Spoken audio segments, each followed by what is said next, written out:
धान किणारे स्वच्छता आणिबे सरकार आगामी वर्षरू चाषींकर हेबो ई-केवाईसी। एथरक सरकार धान किणारे आगामी वर्ष पाई सरकार सबु चाषी मानकर ई-केवाईसी करिवे। जो चाषी मानकर अभियोग अछि से माने बिकी पारुनांती तो सेइति पाई सरकार सबु चाषी मानकर ई-केवाईसी करिवे। ओडिशार कृषकक पाई सरकार एई निष्पत्ति नेइचंती। चलंतु आज आमे से विषय रे पूरा डिटेल्स रे जानिबा। तेनु वीडियो को आरंभ करिबा पूर्वरु आपण समस्तଙ୍କୁ अनुरोध करछि दया करी हम चैनल को सब्सक्राइब कर दियंतु। वीडियो भल लागितले वीडियो को लाइक शेयर कमेंट करिवे।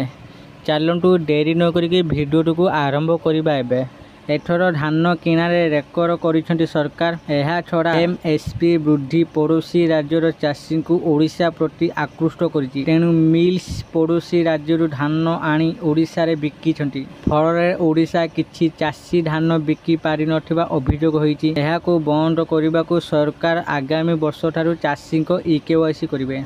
रबी खरीफ धान किणारे रेकर्ड पड़ोशी चाषी धान बिकी हेले मालामाल। रबी धान परे खरीफ धान रेकर्ड संख्यार किणिचंती सरकार।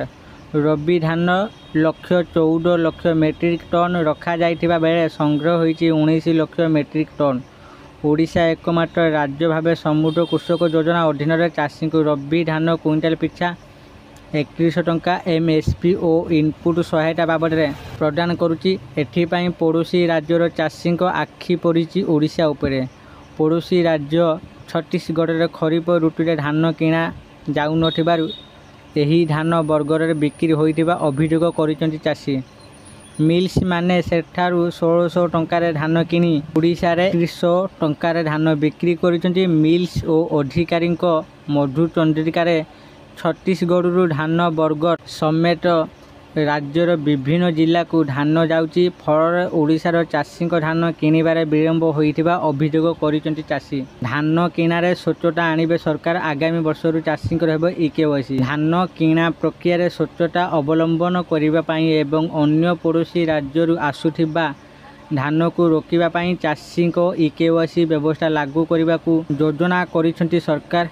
सोमवार मंत्री अध्यक्षतार बसिथिबा बैठक में राज्यर प्रकृत चाषी किभरी उपकृत होई पारिबे ता उपरे गुरुत्व देइछन्ति मंत्री। एहा व्यतीत आगामी समय धान किणा निमंते नूतन नीति आनिबा पाई सरकार विचार करुछन्ति। राज्यवासी निजस्व विनियोग पाई 27 लाख मेट्रिक टन चाउल आवश्यक होइताए।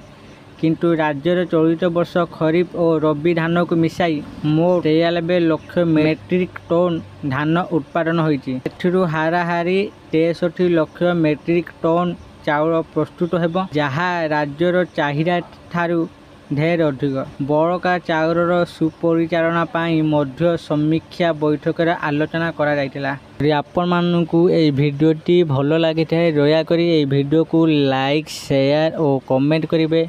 आउ जेउ माने आम चैनल को सब्सक्राइब करिना दया करी आपण मानकू मु अनुरोध करछि आम चैनल को एबे ही सब्सक्राइब करंतु। आउ एई वीडियो को निज सांग साथी मानक पाखकू शेयर करंतु। आज पई एतिकी पुणी देखाबो आउ एको वीडियो रे। समस्तଙ୍କୁ नमस्कार, समस्तଙ୍କୁ धन्यवाद।